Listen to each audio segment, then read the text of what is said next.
evaluation. That yellow Once he gets his folder right mic there. situation sorted out, we're going to go ahead and get started. I think We're ready. we're ready. Where's All right. and where am I gonna? You're over there. Over here.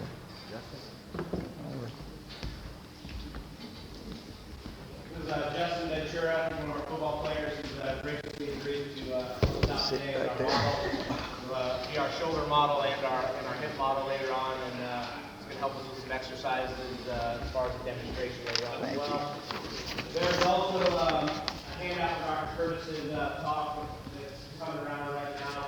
It's a one-page deal, but it's kind of a quick summary of his shoulder evaluation that's coming around. So hang on 1 second, and that'll be to you.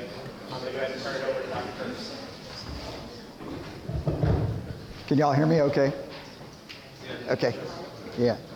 So, this is a tough talk to give in a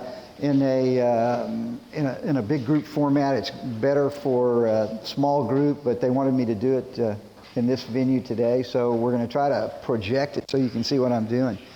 But I think it's really important to, when you're approaching the evaluation of the shoulder for sure, and basically any joint that you're trying to deal with, that you have a system. And it needs to be quick and it needs to be reproducible. What I see is probably the biggest mistake in athletic trainers and all the students that I work with, the residents, the fellows, is that the exam that they do is not reproducible. They don't do the same thing over and over and over again. When I do my exam, basically, I don't even think about it. It just happens. And you have to get to that stage, and it keeps you from missing things. So if you see from the handout, the first thing I think about when I talk about a shoulder is I get the history. And I break it down by age group, and then I break it down as to whether it's truly trauma or whether it's atraumatic or repetitive microtrauma. And by looking at those things, it starts to hone in on what the range of diagnoses may be, okay? So if you see there, younger than 14, basically still skeletally immature, so they have open growth plates.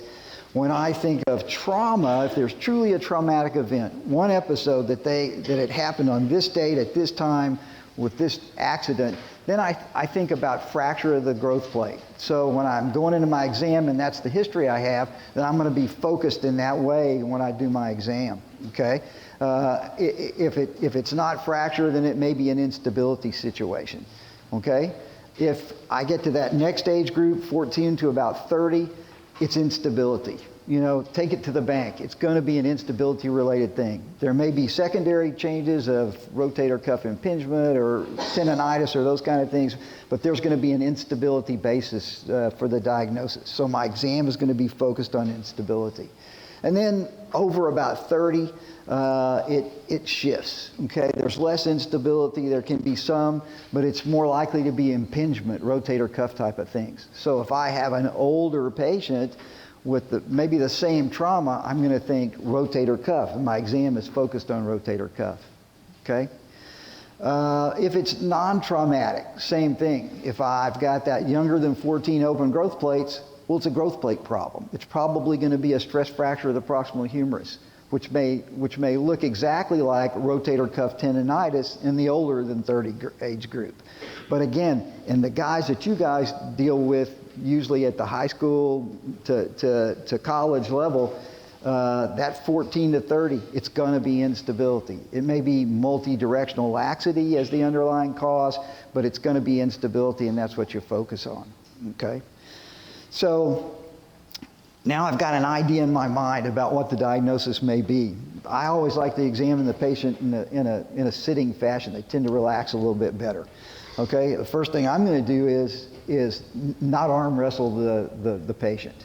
Another big mistake that I see is the first thing you want to do is grab him and arm wrestle, right? It's like, okay, we're going to do that impingement test first before we do anything else. Well, what happens? Immediately he's on the defensive, and then you can't be very productive with your exam. So what I like to do is first off say, show me where it hurts. Give me one finger on where it hurts. Well, they're pretty adept at telling you what's going on. It's the AC joint, or it's the SC joint. They're gonna tell me where to look, okay? And I've not touched the patient yet, but he's told me what to look for. And then the next thing I'm going to do is I'm going to do active range of motion. I think active range of motion is very important. So we'll do elevation. So elevation is anything in the frontal plane of the body, and it should be up to 180 degrees. And then I like to do arm at side external rotation, and I always get them to mimic me, okay? And then I do internal rotation. And so internal rotation is really important because a lot of the pathology that goes on the shoulder affects the posterior capsule. And what you lose is you lose some internal rotation. So that's an important test. Now, let's say I'm focused on an exam. This is a college baseball pitcher, and it's atraumatic or microtraumatic. Well, then what I'm going to do is I'm going to get him to go to 90 degrees of abduction, and then I'm going to test external rotation and internal rotation to see where his arc of motion is. Because we know that one of the pathologies in that age group in throwers is that they'll change their arc of motion. They lose internal rotation and they gain more compensatory external rotation. So again, I still haven't touched the patient. Now he's getting a little bit more at ease with what's going on. Okay. Inspection. At this stage of the game, he's told me where he may hurt or may not. I can't inspect his shoulder with his shirt on, right? I'm not going to make him take his shirt off, but in the office or on your exam, you can't see what's going on if he's got his shirt on. All right. All of a sudden, he takes his shirt on, and not only do you see his tat that he didn't want anybody to see, but he also shows you that he's got swelling or ecchymosis in the front, which may point to your diagnosis. He may have swelling here on his chest because he tore his pec major.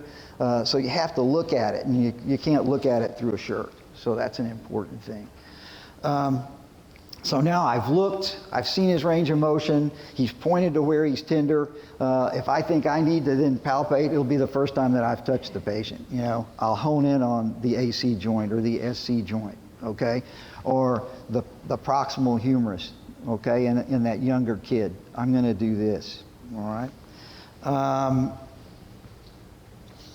So then I'm going to do strength testing. Before I go to provocative test, I'm going to do strength testing. Strength's important in that it may lead you to the diagnosis, all right? And it could be a diagnosis of a neurologic problem, it could be a diagnosis of a rotator cuff problem, or it could be sort of generalized weakness, which is more associated with pain, all right?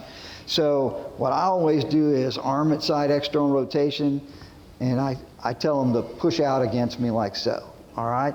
So that's a real easy place for them to be. It's usually not uncomfortable for them to be arm at side. And this is the most externally rotate against me. Yeah, so that's the most sensitive test for supraspinatus insufficiency, is arm at side external rotation. And you wouldn't think that necessarily because the supraspinatus comes in from the top, but when your arm's at the side, it becomes an external rotator, okay? All right, so as opposed to the empty can, which I don't really use very much, and doing this, come forward just a little, empty can test just like this, pulling down. Okay, so how much of this is supraspinatus and how much of it is deltoid? It's actually mostly deltoid. So you get tricked by using this as your test for supraspinatus or rotator cuff. So arm at side external rotation is a more sensitive test. Okay, and then I'm going to come to the side, and I'm going to do internal rotation, so pull to your stomach, so roll in. So that tells me about subscap, all right? And I still haven't beat him up too much, so he still trusts me at this stage of the game. And then I'm going to give me a curl, okay, push me away, okay? And then if I'm really testing for a neurologic thing, I'll say spread your fingers and don't let me pull together, okay? So I don't use empty can much. Elbows up like this, and then deltoid I can test just like so. So that's the testing that I usually do. When you're strength testing, if you're thinking about brachial plexus injuries, and that's something that you guys see all the time, deltoid is going to be C5, biceps is going to be C5, C6, okay? Triceps pushing away is C7, and then hand is C7 and C8. All right, so that's important when you're trying to distinguish what you're looking at in a neurologic injury or a brachial plexus injury. So then we get down to provocative tests, and there are a million of them, okay? And I have a basic few that I look at each time. And first thing I do is I'm going to go to the shoulder that doesn't hurt, okay? And I'm going to test for multi-directional laxity. And first thing I'm going to do is just put my hand on the scapula just like this. I'm going to get him to rest his forearm on his thigh, and then I'm going to pull straight down for a sulcus sign, right? So you guys know the sulcus sign. Basically, I pull down here and I can feel the humeral head inferiorly sublux. Sometimes I can see that sulcus, all right? And I go to the other side because they're going to be exactly the same on both sides, but if he has a painful shoulder, he's going to fight you and you're not going to get a result that you need, okay? Then I'll do a load and shift. Are we getting this on camera at all? Yeah, rotate like that. There you go. All right, so then what I do, same position, he's relaxed in this particular position, and what I do is get him to relax a little bit, and then I grab the humeral head, and then I load and shift posteriorly, and I load and shift anteriorly.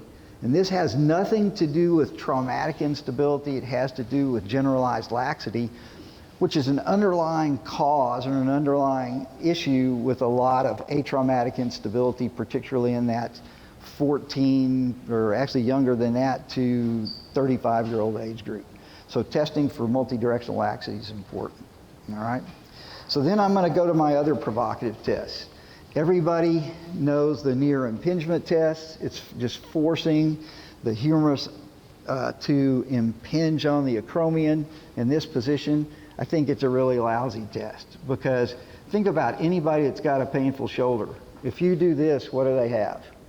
Pain. They have pain. So it really doesn't really illustrate anything for us. The Hawkins impingement test is also something that we use. Basically, I support the elbow like so. I've brought the greater tuberosity up into the impingement zone, and then I internally rotate like so. Okay, it brings it underneath the acromion. Okay, and that's a little bit more productive test. If he has pain in this arc right there, then he probably does have impingement or rotator cuff phenomena. Okay, so a Hawkins impingement test.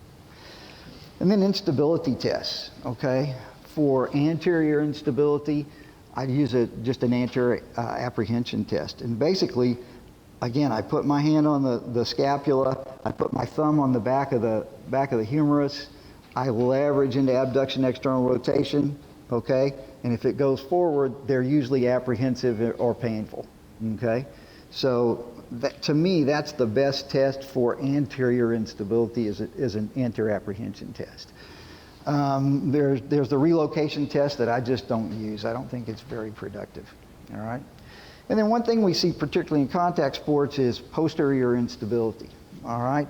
And a posterior apprehension test is sort of the same thing, except you're at 90 degrees abduction. You start well located like this, and then you put a posterior force on the humerus, and you see if you can get apprehension as you come across like this. So it's apprehension. Sometimes you can actually sublux them, and then when you come back, there's a jerk, and they call it the jerk test, and that's another body of proof that it's posterior instability. Okay.